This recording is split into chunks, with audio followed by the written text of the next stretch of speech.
Shalom Bapak Ibu, bertemu lagi dalam Ephrata Devotion pada hari ini dengan tema Hidup Jujur.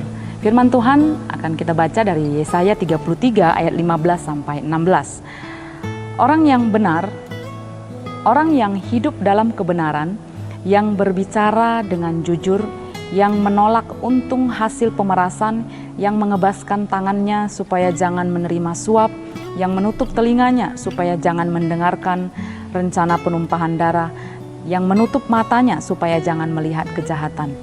Dialah seperti orang yang tinggal aman di tempat-tempat tinggi.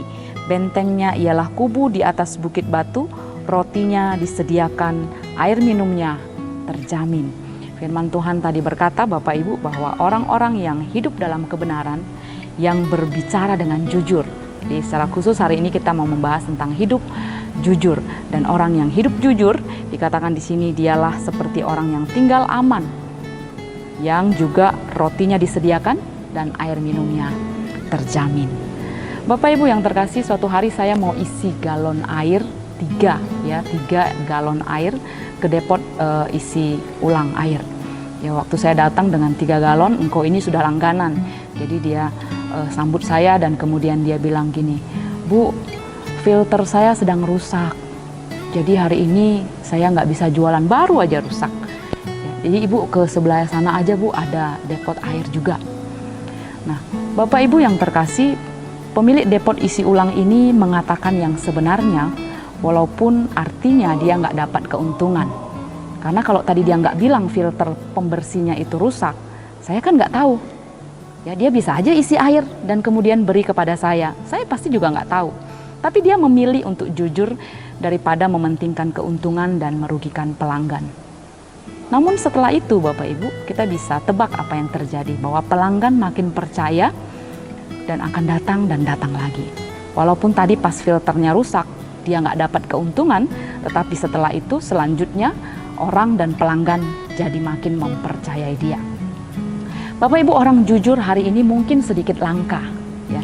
Apalagi saat pendapatan tidak sebanding dengan harga bahan-bahan pokok seperti masa-masa sekarang ini, apalagi terkena dampak COVID ya. Biasanya orang akan mementingkan kebutuhan dirinya, kebutuhan tokonya, atau keuntungan yang dia harus dapat. Malah ada istilah kalau jujur kapan kayanya. Ya, banyak orang tidak menyadari Bapak Ibu bahwa semuanya itu berasal dari Allah. Sehingga mereka menghalalkan semua cara untuk mendapatkan keuntungan walau harus memeras atau menerima suap. Tapi kita orang percaya Bapak Ibu hendaknya mengingat dan menyadari bahwa bukan saja semua yang kita punya itu berasal dari Allah, tetapi Dia adalah Allah yang akan menjamin hidup orang yang berusaha untuk hidup jujur. Maka kita harus memelihara nilai hidup jujur dalam diri kita sebagai orang percaya.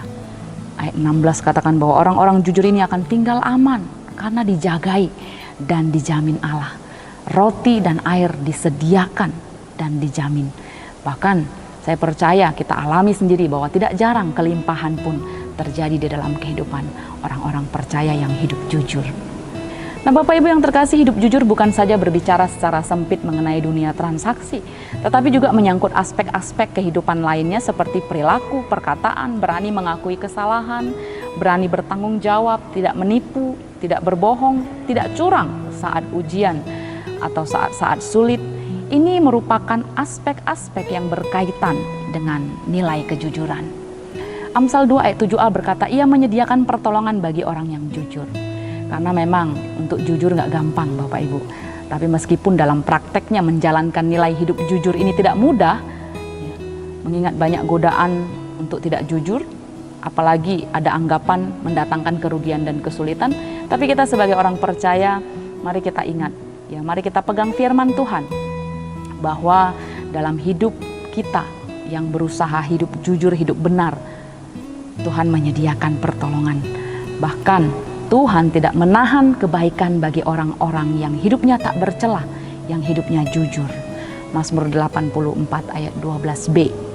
Saya percaya dan saya berdoa Bapak Ibu, kita Jemaat Ephrata, orang-orang yang percaya kepada Tuhan, kita menjalankan hidup kita dalam keluarga, dalam pekerjaan, dalam sekolah, dalam pelayanan dengan prinsip hidup jujur, hidup benar, dan tulus hati karena kita menyadari bahwa inilah yang Tuhan kehendaki, yang juga membuktikan bahwa hidup jujur tidak mendatangkan kerugian seperti kata orang, tetapi mendatangkan berkat, sukacita, dan pemeliharaan Tuhan bagi setiap kita. Kiranya Tuhan menguatkan kita. Tuhan Yesus memberkati. Shalom.